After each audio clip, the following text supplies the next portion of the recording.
Good evening and welcome to the real world Gimel Iyah, the outside of the Rebbe of Yeshiva and Moshe. Shaila Kerastir, it's become a Klal Yisrael Yantif. Shaila.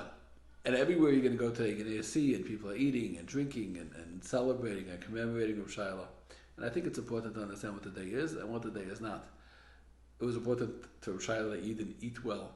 But the big tzaddikim of the time were made, they testified that the source, the secret of Shaila's ability to affect salvation, to intercede before the Rebbeinu Shalom for other Yidden and bring down bracha for them, came from his incredible Kedusha. He was a big Kaddish. With what he saw, with what he said, with the way he acted, he was a Kaddish. They said that his Midas HaYesod was so perfected, his Kedusha was so pristine, that he was able to bring bracha into the world. That's not a secret. Torah says by Yeshiva Ateres Shimon, who corresponded to Midas HaYesod, who faced a challenge to Kedusha and rose above it, was the one who ultimately was the mashpeh, was the one who brought sustenance to his brothers. So Shiloh tapped into that.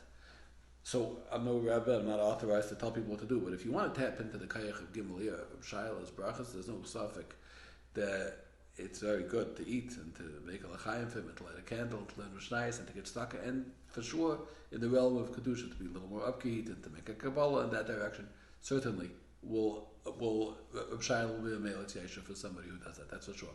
But Shiloh himself expressed it. There was a rabbi who would visit him, Shiloh would cut chalas, big chalas, and while he was cutting challah, he knew who had no teeth, who needed with the white part of the challah, the doughy part.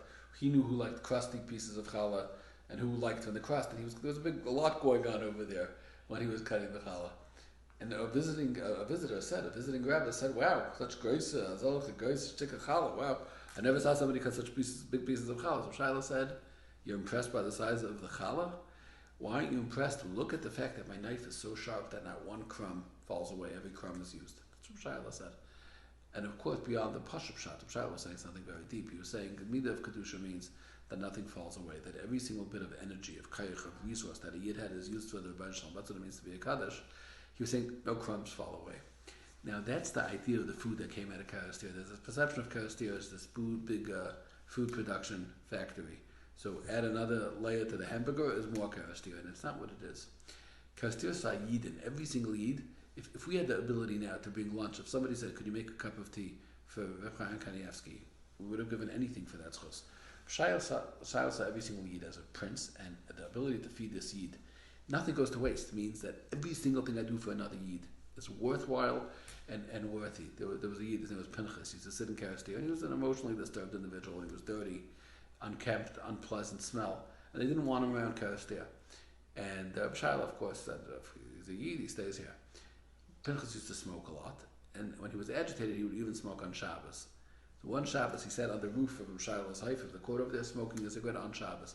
Chassidim said enough. They went to the Rebbe, they said, "Chil Shabbos with Vahasya, no Yid should have to look at Chil Shabbos in public." Second of all, there was Sheni Yid in Shabbos. People who come from Budapest, wealthier people, and they see this. It drives them away. It's not good for business, you know. So Shiloh said to close down the whole shop. He said, "Ich bin Eis Rebbe, kasam achem ein Kreml." You could close down my inn, the way he called it, but we're never going to drive away another Yid from Karastir.